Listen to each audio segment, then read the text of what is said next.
Vincent Cuchol et Vincent Veillon, bonjour. Bonjour Darius. Vous êtes très en cœur. C'est important. La fin du 120 secondes, ancienne version, mais le spectacle, mais la nouvelle émission à venir sur la RTS. On va parler de ça, de votre extraordinaire succès. Ça a marché et ça marche très bien. C'est une bonne surprise. On est content d'observer qu'on part avant qu'on nous ait chassés. Ça, c'était une décision importante par rapport à la chronique, en tout cas. Le spectacle, on a encore beaucoup de plaisir à le jouer jusqu'à la fin de l'année. Et puis, on se réjouit de commencer cette nouvelle aventure télévisuelle. Le grand succès, quand on regarde le nombre de pages vues, quand on regarde l'audience que vous amenez, c'est extraordinaire. C'est extraordinaire, mais c'est très difficile de...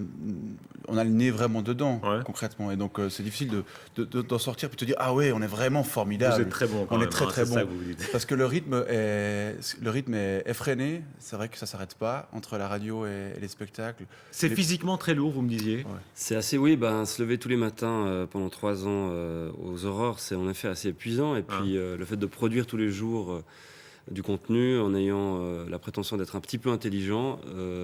C'est vrai que là, ça fait 6 mois et on est quand même assez content d'avoir enfin levé le pied. On va voir des extraits de vos sketchs, des extraits de vos spectacles. Il y a un vrai phénomène 120 secondes quand on voit, là, vous me donnez des exemples, après la votation du 9 février, on verra tout à l'heure l'extrait. Combien de vues en quelques heures? Ouais, on met la vidéo en ligne vers 9h et à minuit, on avait plus de 100 000. C'est notre record absolu. On sent que les gens avaient besoin que quelqu'un verbalise ou canalisent leurs émotions après ce vote. Ils ont besoin d'une catharsis. Ouais. Voilà. Il y a une jubilation. Mais Je veux dire, jubilation de ce qu'on fait par rapport à ce qu'on fait. Non, mais ce qui est intéressant, vous dites, s'il y a un phénomène, je pense qu'il y a une sorte d'univers. Surtout, c'est ça qui est intéressant maintenant avec la distance, parce qu'on a dépassé, ça fait 3 ans maintenant qu'on fait ça. Ce qui est génial, c'est qu'on peut développer, en fait, d'abord cette chimie à deux, puis des idées, puis des outils. C'est-à-dire qu'on va, là, dans le cadre de la suite du projet télé, on va sortir du studio, commencer à pouvoir développer ce regard, cet humour. Par rapport à la jubilation, il faut quand même avouer que quand ça cartonne, par exemple le 10 février, c'est quand même assez cool. Ouais. Quand on voit ça, on se dit cool. Et puis c'est vrai que quand ça marche pas du tout, ça arrive aussi, on est un peu triste. La peur que ça s'arrête, ça existait? Ça existe? La peur de ne plus plaire, oui. Ouais. C'est aussi pour ça qu'on part avant, qu'on ne plaise plus. Et oui, on a toujours... Je crois qu'on est les deux très angoissés et on a envie, on est assez perfectionnistes. Et c'est vrai que quand on a des critiques, on les prend très à cœur. Le miracle des débuts, c'est que c'est très bricolé. C'est pas une blague. C'est-à-dire les habits un peu de fortune, la chemise au début, c'est vraiment tout ça. Du low cost. C'est risqué de perdre ça, de perdre cette espèce de fraîcheur des débuts. On va essayer de la garder. On essaie vraiment de la garder. Et là, c'est rigolo parce que c'est la première fois qu'on va commencer à travailler avec plus de monde, devoir former une équipe, s'entourer de gens. Mais je crois que c'est le premier truc qu'on se dit lorsqu'on y réfléchit, c'est il faut surtout pas que ce soit compliqué et on veut surtout pas tomber sur des gars qui vont nous dire ah non mais on peut pas filmer ça ici à cause de la lumière, c'est pas possible. Ou bien ça, on va essayer de garder ce côté. Il y a un avion qui passe, on peut pas enregistrer le son. Nous on a vraiment un côté Arte Povera en effet où on va à l'essentiel, on essaye d'aller à l'essentiel et jusque là ça a marché. L'idée avant tout est pas trop d'apparat et de chichi autour d'elle. En tout cas, la fraîcheur des débuts, la grâce du débutant, elle existe encore maintenant. À preuve, les fous rires, premier extrait. Ces policiers n'avaient fait que leur devoir en venant en aide à des domestiques violemment malmenés par le fisc à la fille. Oui, mais c'est la diplomatie. Vous savez, il y a un but et il y a des étapes, plusieurs étapes pour atteindre le but. Monsieur? Oui, je suis là. Faut poser la question suivante. Oui, monsieur. alors on va parler de ce but. Racontez-nous. Le but, là, c'était la libération des otages. Quelles ont été les étapes? Alors, d'abord, on avait envoyé, pour commencer, c'est chaque fois la même chose, une petite boîte de chocolat avec un petit mot. Oui. C'était écrit « Cher Muammar, veuillez libérer les otages. Voilà, Gros bec, merci. » Ça n'avait pas marché. Non. Ouais. Vincent, je vais vous loucher très bien. Premier enseignement. Deuxième enseignement, c'est très sympa quand même. Parce que c'est pas les sourires forcés qu'on voit, les fous rires forcés qu'on voit dans les radios locales. C'est pas fabriqué. C'est non. vraiment c'est pas fabriqué. d'ailleurs rarement le texte en fait qui fait rire. Parce que le texte, on se le met en bouche, on l'écrit, pas de on le pense surprise. ensemble, il n'y a pas de surprise. Là, en l'occurrence, dans cet extrait, c'était un lundi matin. Donc souvent le lundi, ça arrive parce qu'on est fatigué, parce qu'on a joué le week-end. Et là, le texte était bien, mais n'était pas vraiment dingue au niveau de l'humour et des ressorts comiques. C'est Et là, un c'est juste cette surprise. Du coup, il se met à être tout mou. Et comme on était fatigué, c'est ça qui m'a fait rire. Le Parfois, le pire texte- fou rire, c'était quand? C'était aussi à cause du personnage. Le C'était commercial. Non, c'était les clopes à bon cours, je pense. Ouais. Je m'étais mis du chenille dans la bouche parce que c'était aussi un lundi matin, on était super à la bourre, c'était pour commenter une votation sur la loi sur l'interdiction de fumer. Et puis je m'étais rapidement grimé et donc le personnage est apparu sur le plateau véritablement, il n'était jamais venu. Puis donc Vincent l'a découvert en live, on était à la bourre, on n'a pas bien répété, et donc là c'était parti en couille totalement. Mais parfois il y a aussi le texte qui génère un fou rire, je complète ce que tu dis. Corrige-moi, t'as raison. Oui, j'ai l'habitude. C'est lorsque l'impro surgit. Ça peut être de sa part ou de la mienne. Une question qui n'était pas écrite, il y a toujours 5-10% d'impro. Tout est écrit, mais il y a quand même une petite marge où on fait un peu de hors-piste de temps en temps. Et parfois, il y a un mot imprévu, une réplique imprévue, une question imprévue qui peut aussi ouvrir la porte à un fou rire. Et ça, c'est en fait un moment assez jubilatoire pour le coup, en live. Mais on ne les cherche pas. Vous êtes complices, ça se voit. Vous êtes amis. Oui, je crois qu'on peut dire qu'on est Ouais. On amis. peut dire qu'on est amis, oui. Jamais de crise. Vous êtes un couple. Ah si. Si, il y a des crises. Ah, alors quand comme c'est dans les tous les crises couples. Les crises, c'est quand... On en a marre de l'autre. Ouais. Ouais, quand, On ne supporte plus. quand- Vous savez ce qu'on dit des couples. Il y en a toujours un qui souffre et l'autre qui s'emmerde. Les vrais couples dans la vie. Ouais. Ah, C'est nous, jamais ça votre varie, cas. ça varie. Ouais, on se passe la balle.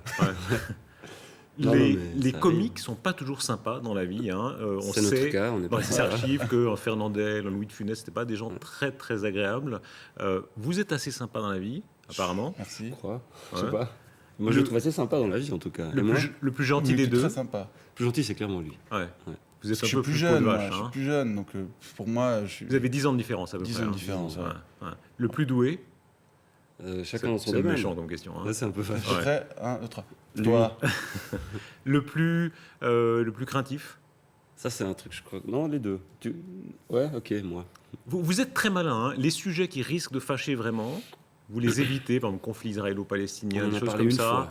fois. Ouais, vous les évitez. C'est plus sûr. Ouais, non, c'est vraiment. Il n'y a pas beaucoup d'autres exemples que ce sujet-là. On l'avait traité en faisant apparaître un militant du Hamas et un militant du Likoud. Ils avaient exactement le même propos. On s'est dit comme ça, on va pas nous taxer de. Il n'y a pas de rivalité. Les comédiens sur scène, on sait que souvent, en fait, chacun tire la meilleure vanne à lui. Jamais. Non, mais je crois pas. Mais mais en fait, on a deux terrains de jeu qui sont assez définis Ouais. avec Vincent. Et s'il y a une sorte de chimie, on a chacun les endroits où on sait qu'on va pouvoir amener l'autre. Et puis, très souvent, on se dit, ah, mais là, en fait, à ce moment-là, je te fais confiance. Et c'est toi qui gères. Alors, Et ça y est, et ça se fait des deux côtés. Donc à ce moment-là, c'est Mais je équilibré. reconnais que Vincent fait beaucoup pour mettre en lumière les personnages que j'apporte. Et donc, il y a une vraie générosité de sa part.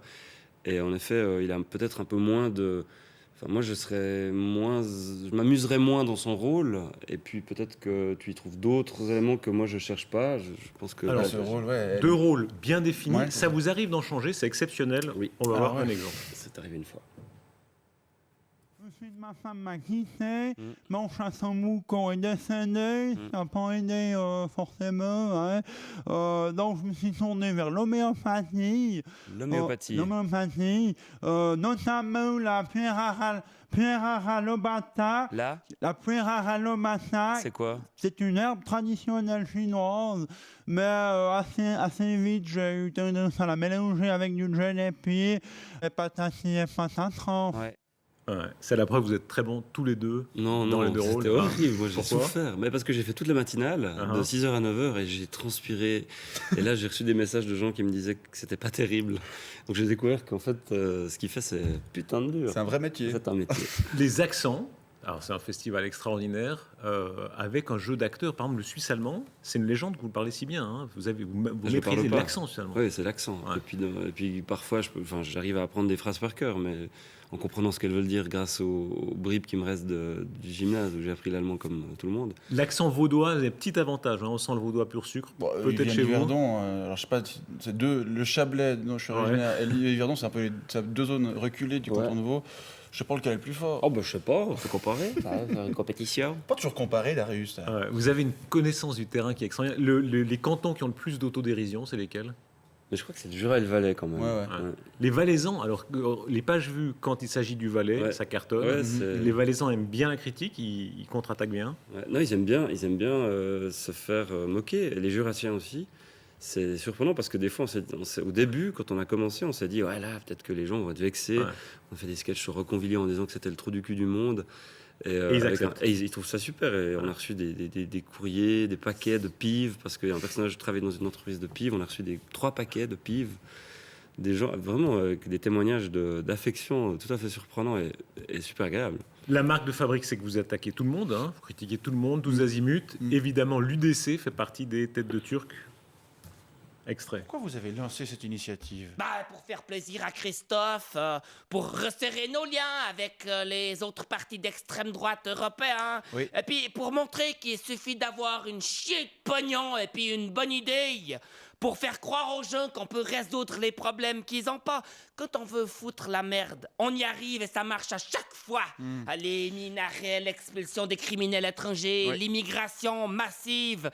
C'est ça notre truc, faire chier les autres partis. C'est notre méthode de com et ça cartonne. Alors on va pas en changer, tu comprends? Bien sûr. Et puis tu verras bien dans quelques années, ça fait dans quoi? Dans 2 ans, les prochaines élections fédérales, dans 1 année et demie. Ouais. Ah bah tu vas voir le score de l'UDC, mon Très gars. bien, Jason Oh, Sfigart. la méthode de com Je qui rappelle cartonne, que on est vous des êtes kings! membre du comité central de l'UDC. Je vous remercie pour cette réaction à ce vote historique. Bonne journée. Salut! L'UDC, évidemment, tête de Turc, Bah, pratique. bah oui, c'était quand même- On n'a pas besoin de faire trop d'efforts pour Ouais. les rendre ridicules. Le boulot de chansonnier politique, c'est le vôtre aussi. Il y a Ouais. vous êtes journaliste à votre façon. Ouais, c'est vrai, il y a une tradition beaucoup en France, un peu moins en Suisse, quoique. On s'inscrit là-dedans sans problème. Ouais. En même temps, vous avez la dent dure avec tout le monde. Vous entendez certaines émissions où les choses sont un peu plus évidentes, c'est UDC méchant, vert gentil, souvent dans le milieu humoriste, etc. Ça vous lasse? Oui, c'est assez lassant. On l'a dit, cette boutade, l'humour de gauche est souvent assez chiant et l'humour de droite souvent assez vulgaire. Ouais.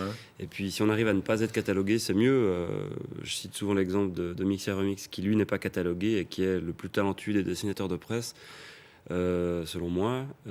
Et ça, c'est une qualité qu'il faut conquérir. Vous moquez de tout le monde. Hein. l'indépendance. Est-ce que ça fait pas de vous un peu des humoristes de droite? Parce que les humoristes de gauche, en général, ont quand même essayé Mais non, d'orienter. ça, Ils ça disent. fait de nous des gens curieux qui n'ont pas envie de devenir dogmatiques et puis de prendre parti. C'est tellement plus intéressant de ne pas être prévisible, justement, puis d'aller là chaque fois où les gens ne nous attendent pas. Et puis, Donc ça rend on fait de l'humour politique, mais on fait pas de l'humour politisé. C'est pas. Tu l'as déjà dit aussi, Ouais, une c'est fois. possible. Ouais. C'est pas une formule. Ça, c'est quand on vieillit, on commence à. Donc, ouais, on radote. radote, ouais. Ouais. Donc, c'est vrai qu'on vote, mais c'est pas important que les gens sachent publiquement ce qu'on vote. C'est assez privé, en fait, l'acte de vote. On le disait, cette vidéo qu'on a vue, c'était une des plus vues, Oui. juste après le 9 février. Ouais. Et là La aussi, plus vue, la plus vue. de loin.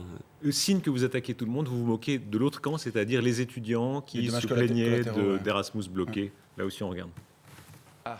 Oui, je voulais aller un semestre étudier à l'université de Köln le printemps prochain. À Köln. Ouais. Mais quelle drôle d'idée. Non, Köln, c'est hyper bien.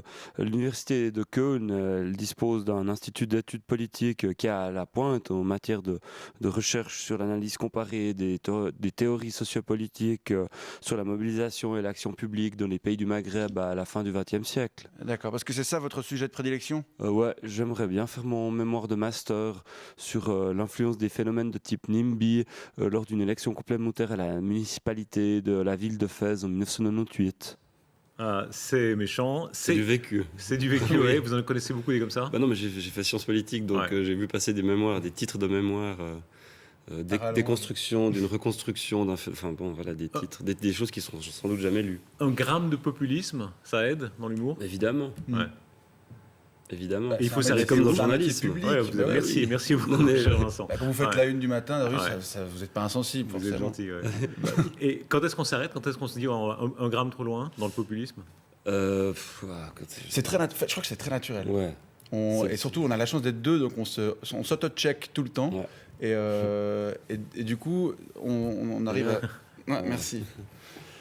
Et je sais plus ce que je voulais dire. Vas-y, reprends le relais. Là. Vous êtes propre Non, mais sur vous. c'est assez naturel, en effet. On sent, tout comme quand on va trop loin dans la vulgarité, ou plutôt dans la grossièreté, parce que la grossièreté est permise, la vulgarité moins.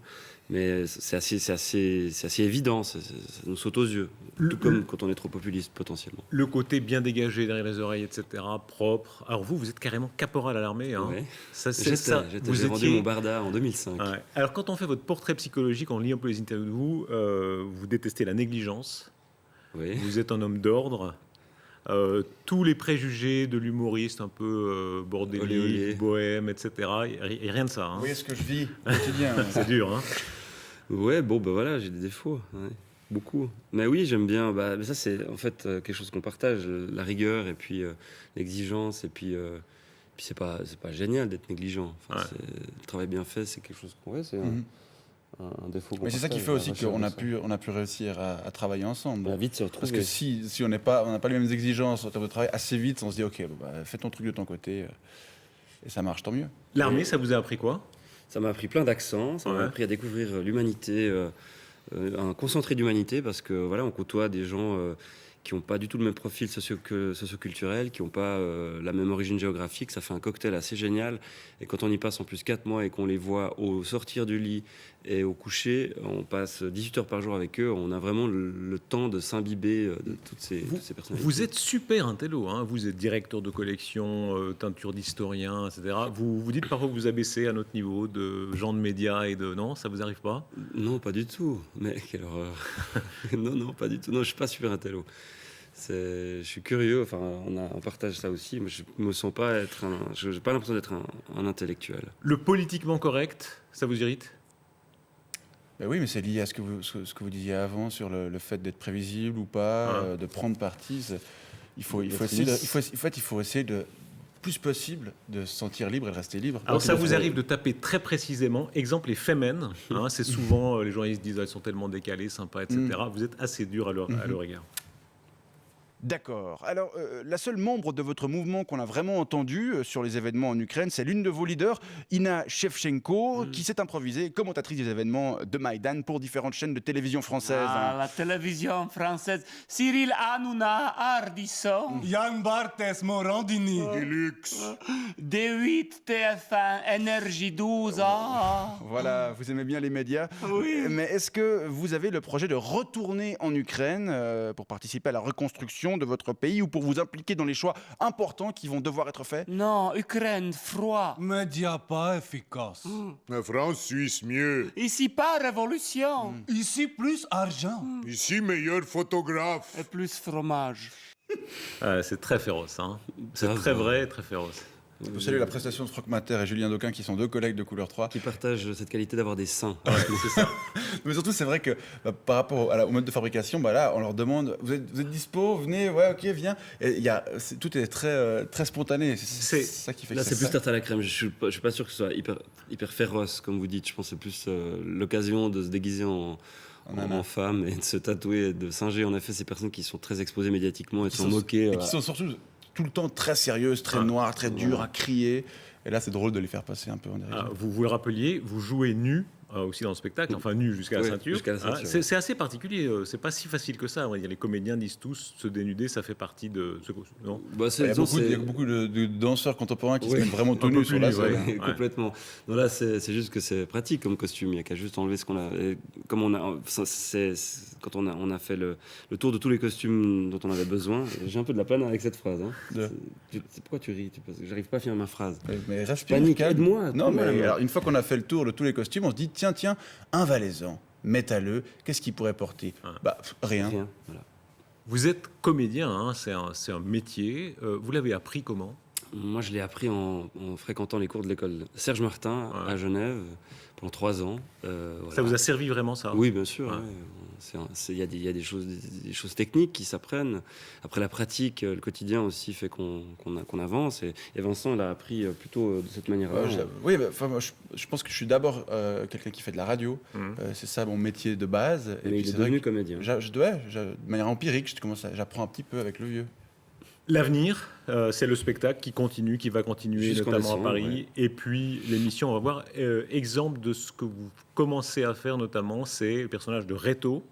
Reto de Sennheiser, ouais. on a tourné un portrait qui fait partie du spectacle. Il y a beaucoup de vidéos dans le spectacle. Et vous allez lancer un extrait ? De Reto. On le regarde. Il sait entretenir des relations amicales avec tout ce que la Suisse compte de personnalités influentes. Dans le monde culturel, économique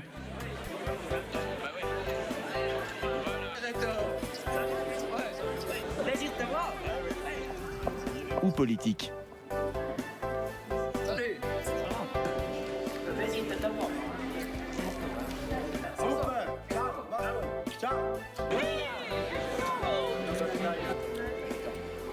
Mais ça m'a fait plaisir. Moi aussi. Je te souhaite tout de bon. À bientôt.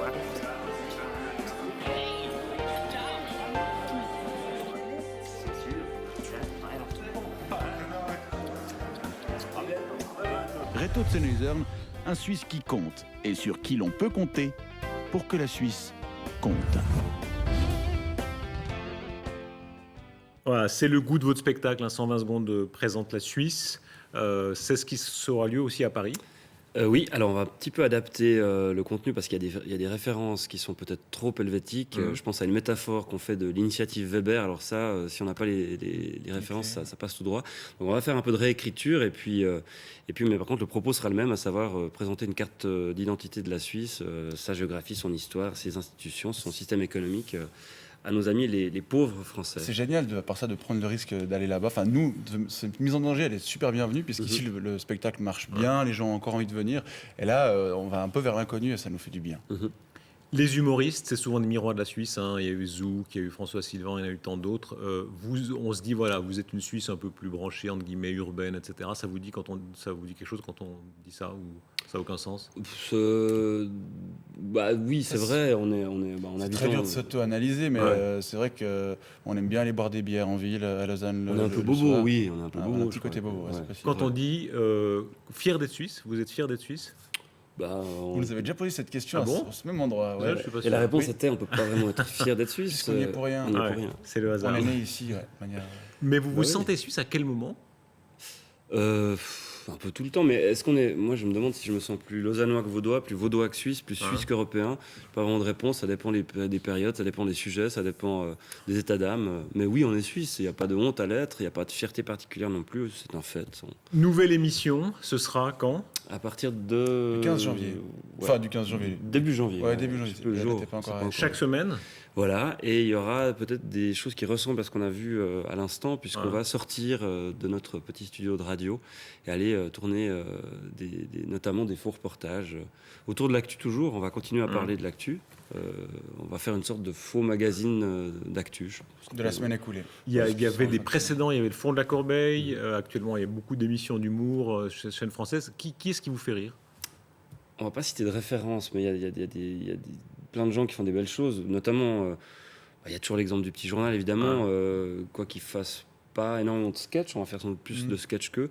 Aux États-Unis, il y a Colbert. On se nourrit, Jimmy Fallon aussi. Enfin, il y a beaucoup de late night. Le Daily Show avec Jon Stewart, ça c'est un très bon exemple, mais c'est des gros moyens. On se nourrit de plein de choses pour essayer de faire notre version romande à partir de 2015. On va essayer de pas faire comme ou faire du, on va essayer de faire notre truc à nous. Et surtout de pas faire honte. Vous avez le trac? Oui. Oui. Ça vient. Ouais. On a 6 mois encore pour préparer tout ça. On va essayer. On espère qu'on va pas se planter parce qu'en effet, on abandonne un navire qui roule pas, enfin qui navigue pas trop mal, et puis on va essayer de le transformer en un nouvel objet. On sait en effet ce qu'on perd et pas ce qu'on gagne. Donc c'est vraiment le pas vers l'inconnu. Et là, toute la matinale, parce qu'il y a 120 secondes, c'est une chose, mais toute la matinale, avec toute une équipe aussi, on a vécu 3 ans très intenses. C'est le début d'un nouveau chapitre. Ce que ça va donner. Dans le passé, vous citiez les inconnus, vous citiez qui d'autre? Bedos, De Vos. Il y a Carabine FM pour prendre une référence locale. Bien de chez nous. Ouais. Évidemment que c'est des références absolues qui font date. Mais les gens, à part ça, nous disent souvent c'est cool, alors parce que ça fait longtemps qu'on attend ça sur la RTS. Et d'autres nous disent aussi, mais pourquoi vous n'allez pas travailler à Paris? Et au contraire, il y a tellement de choses à faire encore ici. Donc c'est ça qui nous fait assez envie. Et puis l'actu bouge toujours, vous le savez mieux que nous. Et puis voilà, elle est inspirante. Et puis de pouvoir la traiter de manière un peu différente que toujours, tous les matins, Même avec format. seulement un tronc. Ouais, je me réjouis d'avoir des jambes. Et Vincent aussi, je pense. Et puis d'aller dehors. Pour quoi. sortir, ouais. Prendre Alors, l'air, le soleil. Votre spectacle, vous parcourez déjà la Suisse romande. Vous vivez l'enfer de gens qui disent faites nourrir, hein, évidemment. Parfois, en soirée, des gens bourrés qui nous disent hey, tu peux faire ça. Et puis je dis mais j'ai pas de fente pour mettre un sou. Donc on fait des photos. Et puis non, mais ça va. Alors, qu'est-ce que vous faites quand on vous demande faites nourrir? Alors, on est mal parce que de toute façon, c'est des situations. C'est enfer parce qu'on ne sait pas quoi faire. Si on dit alors, comment cette célébrité? Soit on fait Ouais, puis les gens sont ça va. déçus. Puis ils pensent qu'on est prétentieux. Soit on fait ouais, écoute, ça se passe super bien. Puis on est aussi prétentieux. Donc on est foutu. Et puis en général, on n'est pas drôle. Donc ils disent mais ils sont chiants dans la vie en fait. Et puis c'est Ils peut-être s'en vrai. vont et on est libre. Merci Vincent et Vincent. Prochain Merci. rendez-vous. Le prochain rendez-vous, c'est quoi? Ouais, 2-3 trucs. Il y a le DVD qui est sorti là. Ouais, Il y a on une va semaine. nous On a fait entendre un un nouveau peu. best-of des 3 ans de chronique. Il est à la boutique RTS. Cet été, il y aura des 120 secondes qui seront diffusées. Oui, se faire, dans le cours du jour, ouais. sur la RTS aussi, un petit florilège. Et puis le prochain rendez-vous, vraiment, c'est le Théâtre du Jorat en septembre. On se fait 3 fois le Théâtre du Jorat avec le spectacle. Et ça, c'est quelque chose dont je me réjouis beaucoup parce que c'est là que j'ai vu mon premier spectacle étant enfant, La Grange Sublime. Merci, bonne chance, merci beaucoup. Merci Darius.